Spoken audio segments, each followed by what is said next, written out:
Assalamualaikum warahmatullahi wabarakatuh. Halo Sobat Husiners. Apa kabarnya nih teman-teman Husiners sekalian? Semoga sehat selalu ya dimanapun kalian semua berada.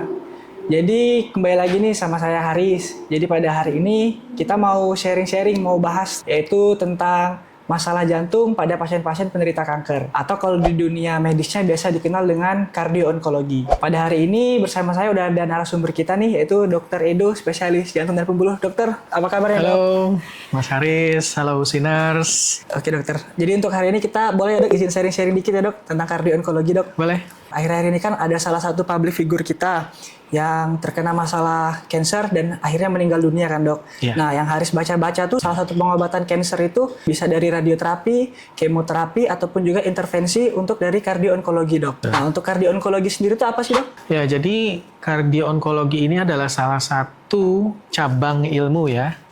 Jadi kalau secara umum sebenarnya kardio-onkologi itu kardiologi dan onkologi ya. Secara umum ini adalah gabungan dari layanan kardiologi dan onkologi. Kardiologi itu ilmu tentang jantung, onkologi itu ilmu tentang kanker. Tapi sebenarnya secara lebih detail, kardio-onkologi itu adalah salah satu cabang subspesialistik dari ilmu jantung itu sendiri. Mungkin ada beberapa orang yang menggeluti subspesialisasi gagal jantung atau heart failure, dan kardio-onkologi ini biasanya merupakan salah satu dari layanan yang ada dalam layanan gagal jantung tersebut.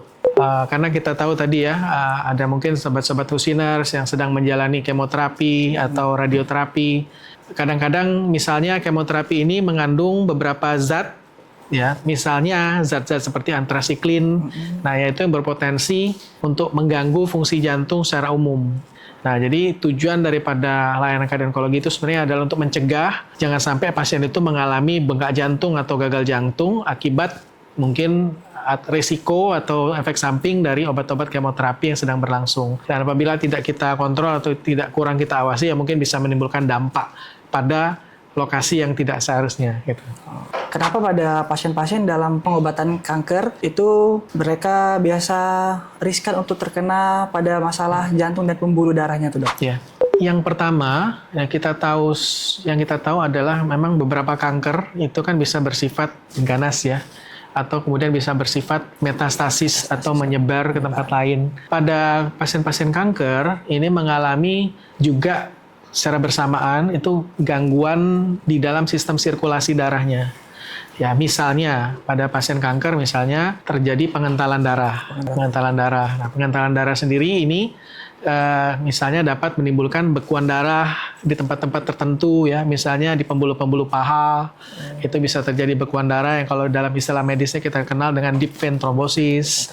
Nah, sehingga jadi aspek kardio-onkologi ini juga melihat nanti bagaimana pasien-pasien kanker yang berisiko ini dapat dicegah sehingga tidak terjadi komplikasi tambahan yang terkait dengan sistem sirkulasi atau pembuluh darah dan juga jantung sendiri. Terus untuk teman-teman yang mungkin sedang melakukan kemoterapi ataupun radioterapi, ada nggak dok tanda-tanda gejala bahwa mereka itu mengalami gangguan masalah jantung dan pembuluh dok? Jadi tadi saya sudah sebutkan bahwa untuk pasien-pasien yang kemoterapi itu menggunakan banyak penyakit kanker, banyak juga regimen atau protokol kemoterapinya.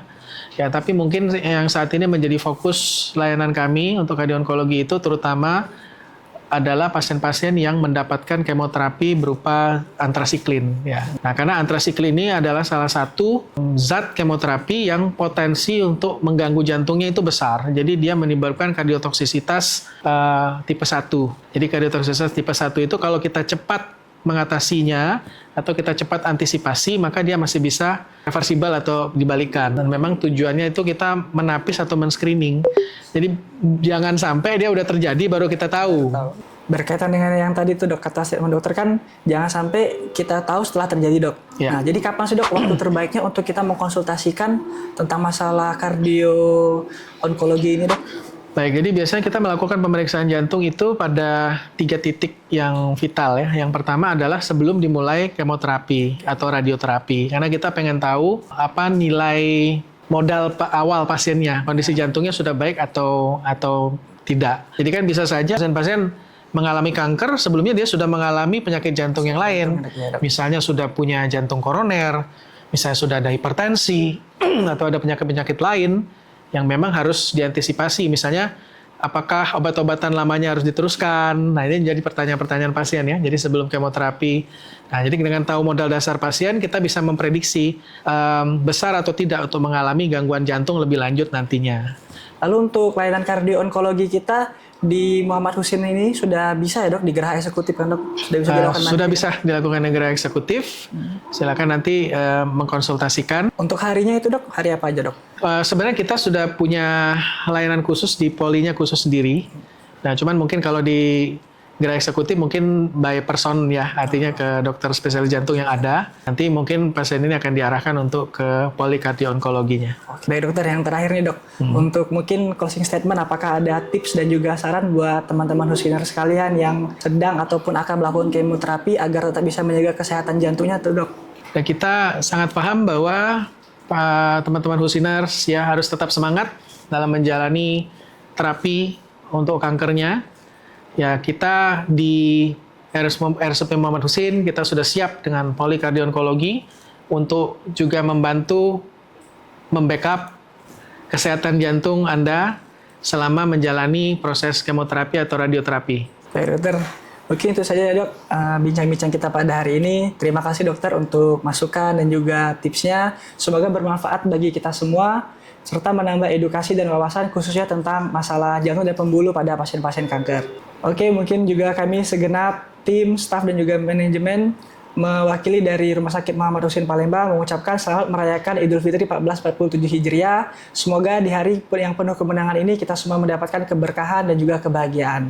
Oke, itu saja. See you di next time. Assalamualaikum warahmatullahi wabarakatuh. Assalamualaikum.